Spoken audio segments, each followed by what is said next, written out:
नमस्कार। कक्षा द्वादश के रसायन विज्ञान कक्षा में आप सभी भैयाओं का स्वागत है। आज हम लोग सॉलिड स्टेट का नया टॉपिक पढ़ेंगे। इसका नाम है close packing in solid. Black board पर लिखे भी हैं क्लोज पैकिंग इन सॉलिड। ये क्लोज पैकिंग क्या है? आपको पता है सॉलिड के अंदर एटम, मॉलिक्यूल और आयन होते हैं। इनको एक हार्ड स्फीयर की तरह कंसीडर करते हैं, एक गोले की तरह, स्फीयर की तरह कंसीडर करते हैं। और इनको जैसे शीशे की गोली आपने देखा होगा, शीशे की गोली को इस क्रम से सजाते हैं। इसको वन डायमेंशन होते हैं। इसके ऊपर ये वन डायमेंशन है, इसके ऊपर लिखा हुआ है ऑलरेडी वन डायमेंशन। यानी शीशे की गोली को ऐसे क्रम से एक रो में इस तरह से सजा देते हैं, एक लाइन में सजाते हैं। इसको वन डायमेंशन कहते हैं, क्योंकि इससे हमको केवल ये पता चलता है कि यह एक लंबाई है, चौड़ाई और ऊंचाई नहीं।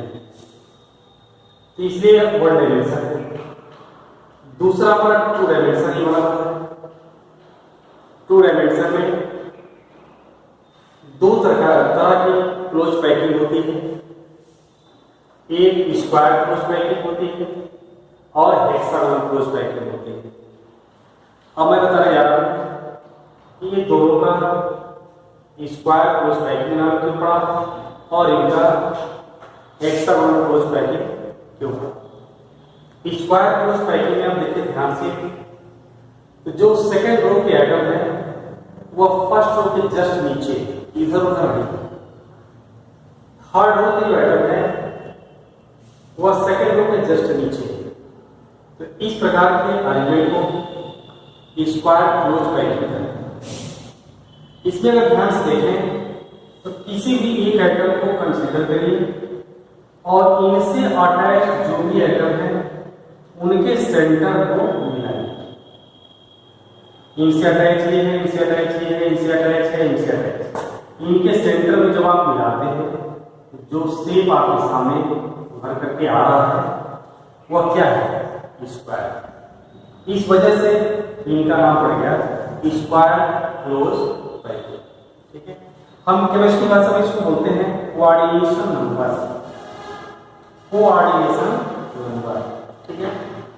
यानी एक एटम से कुल कितने एटम मॉलिक्यूल या आयन से जुड़े हैं उनकी संख्या कोऑर्डिनेशन नंबर कहलाता है। अर्थात स्क्वायर क्लोज पैकिंग में कोऑर्डिनेशन नंबर कितना है? 4। Coordination number 4। ठीक है इसको। दूसरा इसमें आप देखिए हेक्सागोनल क्लोज पैकिंग में इनका नाम कैसे पड़ गया? Hexagonal close packing. इनमें सेकेंड रो के जो एटम है वह फर्स्ट रो से डिप्रेसिव मैनर में, डिप्रेसिव मैनर मतलब घटते हुए क्रम से, यानी दोनों के बीच से स्टार्टिंग, जस्ट बिलो नहीं है, दोनों के बीच से स्टार्टिंग है। इसकी स्टार्टिंग, इसकी स्टार्टिंग, फिर इसके बाद इसकी स्टार्टिंग। अर्थात इसमें भी कोई भी एक एटम को आप कंसीडर करिए और उनसे अटैच करिए। उन एटम की संख्या जो भी सेंटर है उसको आप ऐड करिए। इनसे ये जुड़े हैं, इनसे ये जुड़े हैं, इनसे ये जुड़े हैं, इनसे ये जुड़े हैं, इनसे ये जुड़े हैं, इनसे ये जुड़े हैं। ठीक है, अब इसको मिलाइए 1 2 3 4 5। ये शेप कैसा दिखाई दे रहा है? Hexagonal shape. इसलिए इस क्लोज पैकिंग का नाम पड़ गया हेक्सागोनल क्लोज पैकिंग। ठीक है, अब इसके बाद आता है इसमें इनका कोऑर्डिनेशन नंबर कितना होगा? इनका कोऑर्डिनेशन नंबर आप देखिए, एक आइटम से अटैच है, एक आइटम से अटैच है, आइटम की संख्या 6 है, तो कोऑर्डिनेशन नंबर क्या हो जाएगा? 6। ठीक है, तो हेक्सागोनल क्लोज पैकिंग और स्क्वायर क्लोज पैकिंग ये 2 डायमेंशन में है। जितनी लंबाई है उतनी चौड़ाई है, इसमें ऊंचाई पता नहीं है। इस वजह से इनको आते हैं 2 डायमेंशन, और 2 डायमेंशन में 2 प्रकार की पैकिंग है, स्क्वायर क्लोज पैकिंग और हेक्सागोनल क्लोज पैकिंग। ठीक है, अब देखिए, अब दूसरी बात आती है कि अगर ध्यान से देखें तो इसमें ये जो जगह खाली है, यहाँ ये आपको दिखाई दे रहा होगा, ये जो जगह खाली है इनको हम वैट्स कहते हैं। वैट्स या इंटरस्टिशियल साइट, दोनों शब्द का उपयोग कर सकते हैं। अब इनके अंदर जो वैट्स है वो टेट्राहेड्रल वैट्स है। ये जो वैट्स है वो आपका टेट्राहेड्रल है। वैट्स मतलब जगह खाली, आइटम के बीच में जगह खाली रह जाता है उसको हम वैट्स या टेट्राहेड्रल वैट्स, यानी इसके अंदर स्क्वायर क्लोज पैकिंग के अंदर आइटम आयंस मॉलिक्यूल के बीच में जो जगह खाली रह गया उसको टेट्राहेड्रल वैट्स। ठीक है, उसी तरह से हेक्सागोनल क्लोज पैकिंग में जो ये जगह खाली रह गई है आपकी, उस जगह को क्या बोलते हैं? Octahedral watts. Octahedral watts. ठीक है, ये ऑक्टाहेड्रल वैट्स है और ये टेट्राहेड्रल वैट्स है। क्लियर? और इसमें जो जगह खाली है स्क्वायर क्लोज पैकिंग में उसको टेट्राहेड्रल वैट्स कहते हैं, और हेक्सागोनल क्लोज पैकिंग में जो जगह खाली है उसको ऑक्टाहेड्रल वैट्स बोलते हैं। ठीक है, अब ये जो ऑक्टाहेड्रल है और टेट्राहेड्रल कैसे आपको दिखाई देगा, देखिए इसको ध्यान से अगर देखें तो यहाँ पर अगर हम, ठीक है, आप देख रहे हैं 3 शीशे की गोली को आप क्या करेंगे? सटा दीजिए। तो इनकी जो जगह खाली है ये टेट्राहेड्रल, क्या है? टेट्राहेड्रल। टेट्राहेड्रल जानते हैं ये शेप आपकी आती है, ये टेट्राहेड्रल शेप इनकी। फिर दूसरा आपके ये उसी को उलट दिया, ये भी टेट्राहेड्रल वैट्स हो गया, लेकिन इस पूरे आकार को उठा के इनके ऊपर रख दिया तो आप देखेंगे ध्यान से तो आपको ये शेप दिखाई देगा इस तरह का, मतलब 2 ऊपर दिखाई देगा, 2 नीचे दिखाई देगा, और जो सिंगल है एक दूसरे को कोलैप्स कर जाएगा। ठीक है, तो ऐसा शेप आपको दिखाई देगा। देखिए, अगर ध्यान से अगर देखिए तो मिला करके ऑक्टाहेड्रल वैट्स जैसे आप बनाते हैं, देखिए यहाँ से अगर इसको कंसीडर करें तो ध्यान से अगर देखिए तो आप भी बता सकते हैं कि इस तरह का 2 शेप है इसमें, ये टेट्राहेड्रल वैट्स है और ये ऑक्टाहेड्रल वैट्स है। ये टेट्राहेड्रल वैट्स इस तरह का है, आपको ऐसा लगेगा कि 2 एक साथ जुड़े गए। कैसे? देखिए, एक इसको ये हो गया आपका क्या? Tetrahedral watts. फिर उसी तरह से ये मिल गया, ये मिल गया, और ये हो गया, और ये हो गया, ये टेट्राहेड्रल वैट्स है। यानी 2 टेट्राहेड्रल वैट्स जब एक साथ जुड़ते हैं तो एक ऑक्टाहेड्रल वैट्स आपको प्राप्त होता है। ठीक है, अब आप देखिए इस 2 डायमेंशन को हम 3 डायमेंशन में चेंज करने वाले हैं। तो 3 डायमेंशन कैसे होगा? तो देखिए आप ध्यान से अगर, तो इसके हेक्सागोनल क्लोज पैकिंग नीचे, और इसके ऊपर ये जो अलग से हम बनाए हैं ये अलग लेयर, मतलब 3rd लेयर इसका, ये आपका AB हो गया, ये आपका AC हो गया, मैंने यस 2 डायमेंशन और 1 डायमेंशन ये मिलकर के क्या हो गए? 3 डायमेंशन हो गए। तो इस 3 डायमेंशन में टेट्राहेड्रल वैट्स भी होगा और ऑक्टाहेड्रल वैट्स भी होगा। देखिए, जहां पर अगर सिंगल हम 2 डायमेंशन वाला वैट्स को ले रहे हैं तो टेट्राहेड्रल T लिखे हुए हैं, और जहां पर डबल हो गया यानी 2 डायमेंशन वाला भी है और डायमेंशन जुड़े हैं, दोनों मिल गए एक साथ, यानी 2 टेट्राहेड्रल दिखाई दिया, तो उसको हम कहेंगे ऑक्टाहेड्रल वैट्स। क्लियर? यानी कि एक ऑक्टाहेड्रल वैट्स में 2 टेट्राहेड्रल वैट्स पाए जाते हैं। ये ध्यान रखें कि जितना स्फीयर होगा उतने ऑक्टाहेड्रल वैट्स बनेगा, और उसके जस्ट दुगुना टेट्राहेड्रल वैट्स बनता है। यानी आपके number of octahedral voids equal to अगर n है तो number of tetrahedral voids equal to 2n। ठीक है, ऑक्टाहेड्रल की संख्या अगर n है तो टेट्राहेड्रल वैट्स की संख्या क्या हो जाएगा? 2n हो जाएगा। ठीक है, तो इस तरह से हम क्यों इसको देखते हैं?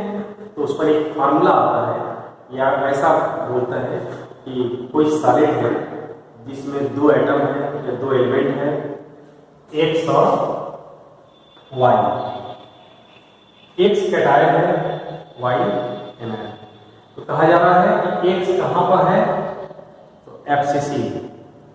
एफसीसी मतलब कि उनके कार्बन्स पे है और फेस पे है, और वाई जो है उनकी ऑक्टाहेड्रल वाइड्स है। अगर हम इसको एक आइटम कंसीडर कर रहे हैं तो वाई भी ऑक्टाहेड्रल होगा। जैसा कि मैंने बताया कि जितना नंबर ऑफ आइटम होते हैं उतना ही ऑक्टाहेड्रल वाइड्स होता है, और उसी के जस्ट दूना टेट्राहेड्रल वाइड्स होता है। तो उसका फार्मूला क्या हो जाएगा, जितनी एटम की संख्या इनकी है उतना ही एटम की संख्या इतनी इनकी है, इसलिए कंपाउंड का फार्मूला एक्स और वाई है। क्लियर? उसी तरह से मान लीजिए अगर ऐसा निकल आता है कि कहा गया है, मान लीजिए आपका एक्स और वाई दो एलिमेंट है, जिसमें जो एनायन है यानी वाई है वो निगेटिव वाला है और एक्स पॉजिटिव वाला है। तो वाई ऑक्टाहेड्रल वाइड्स पे है यानी कार्बन्स पे है, और जो एक्स है वह 2/3 टेट्राहेड्रल वाइड्स पे है। 2/3 टेट्राहेड्रल मतलब कि जैसे हम मान लीजिए कि वाई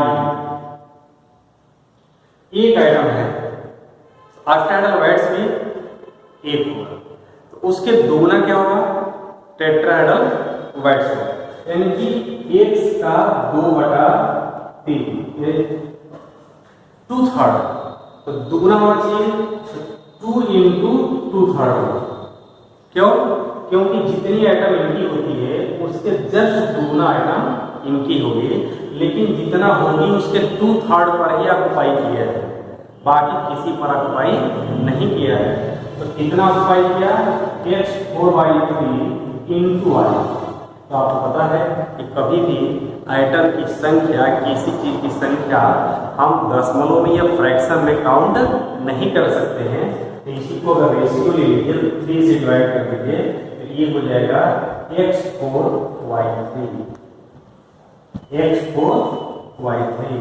इस तरह से ये फार्मूला आपको मिल जाता है। इसी के लिए वाइड्स है, ऑक्टाहेड्रल वाइड्स और टेट्राहेड्रल वाइड्स। क्लियर सबको? अब दूसरी बात, कोऑर्डिनेशन नंबर सबको याद हो गया कि कोऑर्डिनेशन नंबर क्या होता है। The number of item attached to the particular atom is known as coordination number. Clear सबको? अब देखिए, अब इनको हम एक स्फीयर की तरह जब मान रहे थे, ठीक है, तो वह स्फीयर के रूप में, और हम सॉलिड को जानते हैं कि 3 डायमेंशन होता है। 3 डायमेंशन का मतलब कि जैसे आपका ये आप देख सकते हैं उसको ध्यान से, ये 3 डायमेंशन का शेप है, ये 3 डायमेंशन का शेप, यानी हमारा जो आइटम है या मॉलिक्यूल है या आयन है वह इन कार्बन्स में ऐसे होते हैं 3 डायमेंशन।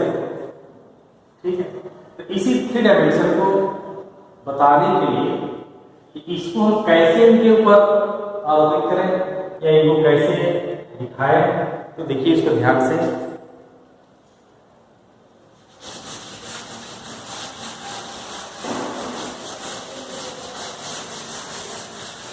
इसमें आपने ध्यान से देखा होगा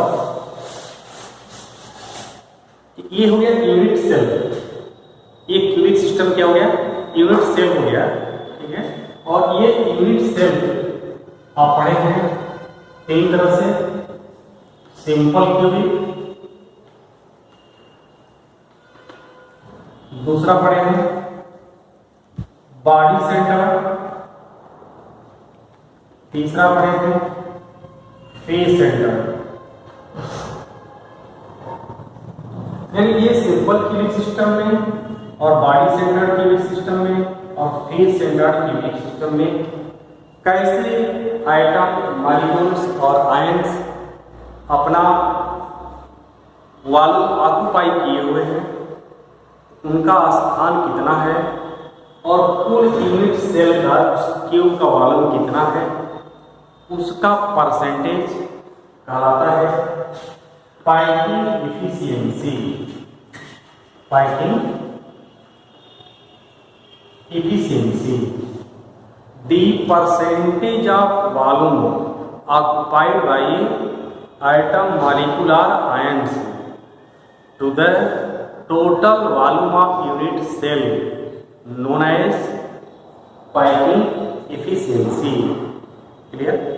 अगर परसेंटेज नहीं है तो उसका फ्रैक्शन में करते हैं, रेशियो अगर निकालते हैं तो कितना वॉल्यूम एटम मॉलिक्यूल आयंस के द्वारा ऑक्यूपाई किया गया है और उनका टोटल वॉल्यूम कितना है यूनिट सेल का, उनका रेशियो पाइपिंग फ्रैक्शन का आता है। ठीक है, तो यहाँ पर हम ये गणना करेंगे, कैलकुलेशन करेंगे कि पाइपिंग एफिशिएंसी सिंपल पीवी का, बॉडी सेंटर का और फेस सेंटर का क्या होता है, कैसे उसको हम निकालते हैं, उसको आप देख सकते हैं। जैसे मान लीजिए कि पाइपिंग एफिशिएंसी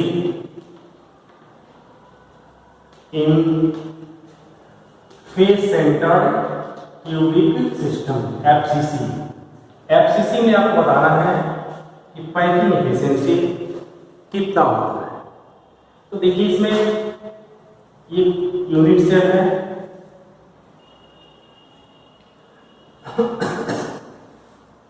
ये यूनिट सेल है,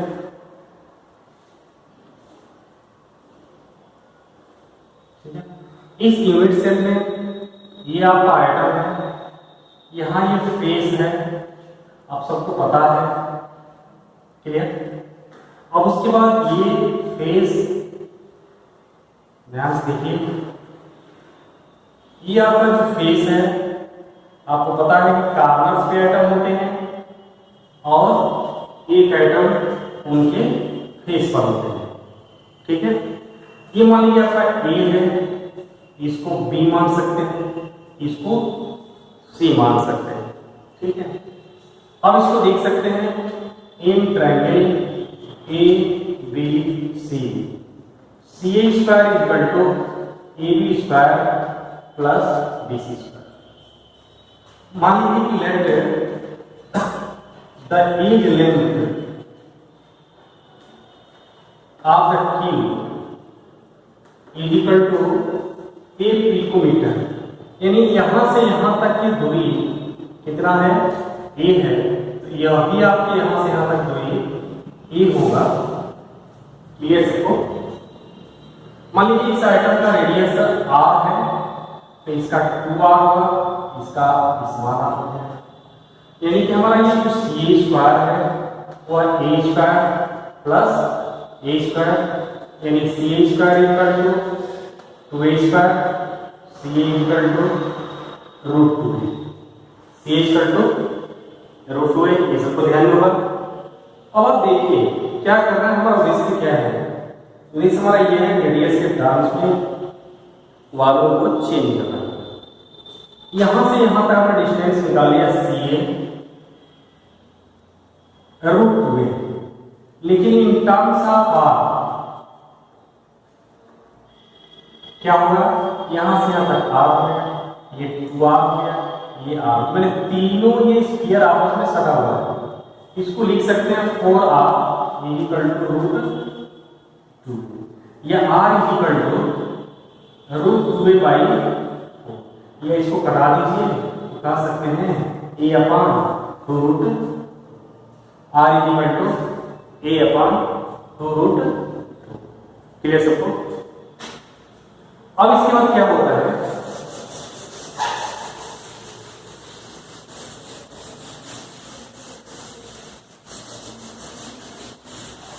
अब इसके बाद ये है कि इनको करना क्या है कि आप जानते हैं कि volume of unit cell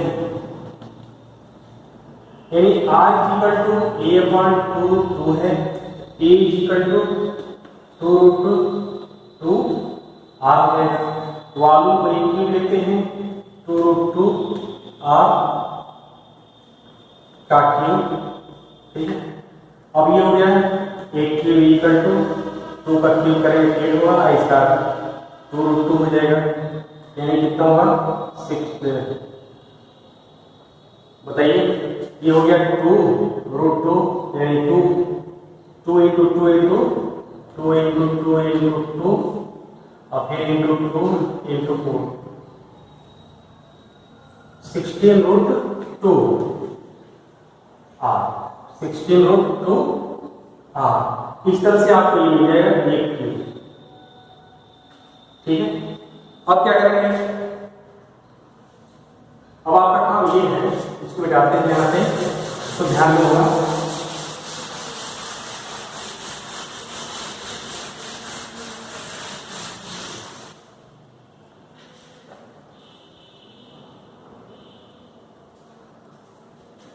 piping efficiency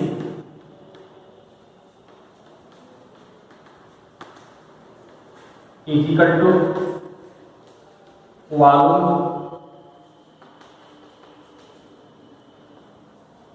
occupied by 4 atom upon total volume of unit cell, total volume of unit cell। तो अब 4 एटम आप जानते हैं, क्योंकि एटम को स्फीयर के रूप में आपने लिया है, जब स्फीयर के रूप में लिया है तो उस स्थिति में उसका वॉल्यूम कितना होता है सबको पता है, 4/4/3 पाई आर क्यूब, ये 4 एटम का हो गया, और अपॉन 16√2 r इस तरह से, और इंटू 100 इसको सॉल्व करिए, ये मिल जाएगा 74%। तो पाइपिंग एफिशिएंसी एफसीसी का 74% आ रहा है। क्लियर? सेम वैसे ही आपका और भी निकाल सकते हैं, कैसे, बॉडी सेंटर का, फिर इसके बाद सिंपल क्लिनिक का, सबका अलग अलग पाइपिंग एफिशिएंसी आता है। मतलब कि अलग अलग यूनिट सेल है, उसमें कितना वॉल्यूम आइटम मॉलिक्यूल या आयन के द्वारा ऑक्युपाई किया गया है, उसको आप बता सकते हैं। सेम वैसे ही अगर देखा जाए तो पाइपिंग एफिशिएंसी इन बीसीसी, पाइपिंग एफिशिएंसी इन बीसीसी में पाइपिंग एफिशिएंसी किस प्रकार होती है। तो जैसे मान लीजिए आपका ये क्यूब है आपका, और इस क्यूब के ध्यान से देखें एटम मॉलिक्यूल या आयंस कहाँ आते हैं। तो इस बॉडी सेंटर्ड क्यूबिक सिस्टम में एक आइटम यहाँ होता है, दूसरा आइटम यहाँ होता है, तीसरा ये आइटम होता है, और एक आइटम ऐसा होता है जो ये होल बॉडी में, ठीक है। ये आइटम और ये आइटम एक दूसरे से सटा हुआ होता है, मिला हुआ होता है। इसके बाद आपको ये डिस्टेंस निकालनी है यहाँ से यहाँ तक। सेम वैसे ही इसमें भी जो साइड है वह ए है, रेडियस स्मॉल आर है, ठीक है। इसमें ये ट्रायंगल ए है, ये बी है, ये सी है, इसको हम डी मान लेते हैं। सेम वैसे ही इसका भी रेडियस आर है, इसका 2r होगा, इसका एक आर हो जाएगा। तो देखिए क्या करेंगे इसमें, आपने देखा कि आपने इससे पहले बता रहे थे कि इसका रेडियस आर है, इसका रेडियस आर है, तो ये टोटल डायमीटर है, ये 2r हो गया, ठीक है। अब इसको भी इससे उसी तरह से आपको निकालना है कि in triangle A B C C square equal to A B square B C square, A B square A square plus A square, C square यानी कि सी स्क्वायर इक्वल टू 2 यानी सी इक्वल टू रूट, यानी कि यहाँ पर distance कितना हो गया, रूट 3। अब आप देखिए ध्यान से अगर देखते हैं इसको, ये हमारा एंगल जो होगा वह 90 का होगा। जब ये एंगल 90 का होगा तो ये क्या हो जाएगा, ये नॉर्मल होगा, ये बेस होगा और ये हाइपोटेन्यूज होगा, ये कम हो जाएगा, ये आधा हो जाएगा और ये, ठीक है। यानी कि in triangle A D C, AD square equal to D C square plus C square, ये D C square D C ये भी आपका क्या है, एक लेंथ है, यानी इस क्यूब का लेंथ है साइड का, अब प्लस सी स्क्वायर यानी कि 2a स्क्वायर यानी कि A B square equal to 3a square यानी कि A B equal to root 3। अब हमारा ए बी क्या है, ए बी मतलब यहाँ से यहाँ तक की पूरा डिस्टेंस है, ए आर और ए आर टू आर गया तो ये पूरा हो गया, यानी कि 4r इक्वल टू कितना हो जाएगा, रूट 3, यानी कि r इक्वल टू कितना हो जाएगा, रूट 3/4, ठीक है, या a equal to 4r upon root 3 हो जाएगा, ठीक है। तो इतना आप निकाल देते हैं, फिर क्या करेंगे देखिए, इसके बाद हमारा ये है कि volume of unit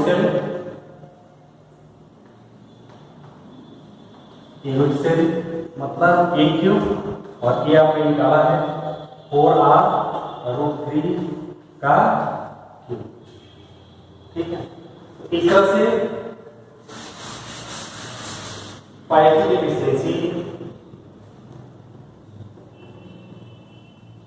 efficiency of BCC क्या हो जाएगा, volume of 2 atom upon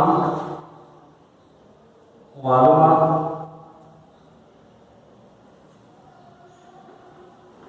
unit cell,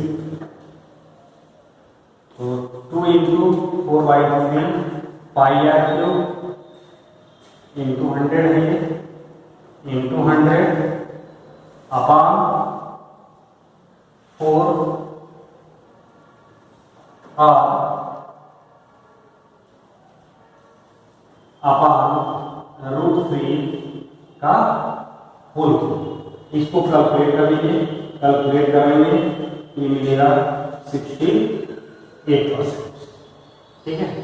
यानी बीसीसी में टोटल जो हमारा पाइपिंग एफिशिएंसी होता है वह 68% है, यानी कि अगर 100 वॉल्यूम है तो 68 वॉल्यूम उस आइटम के द्वारा ऑक्युपाई किया गया। तो प्यारे भैया, हमको लगता है कि आज आप लोगों ने समझा होगा, देखा होगा। किसी को कोई समस्या होती है फोन के माध्यम से या जो गूगल मीट पे क्लास चलता है इसमें आप पूछ सकते हैं कि ये टॉपिक कहाँ से आया, कैसे आया। तो आज के लिए धन्यवाद।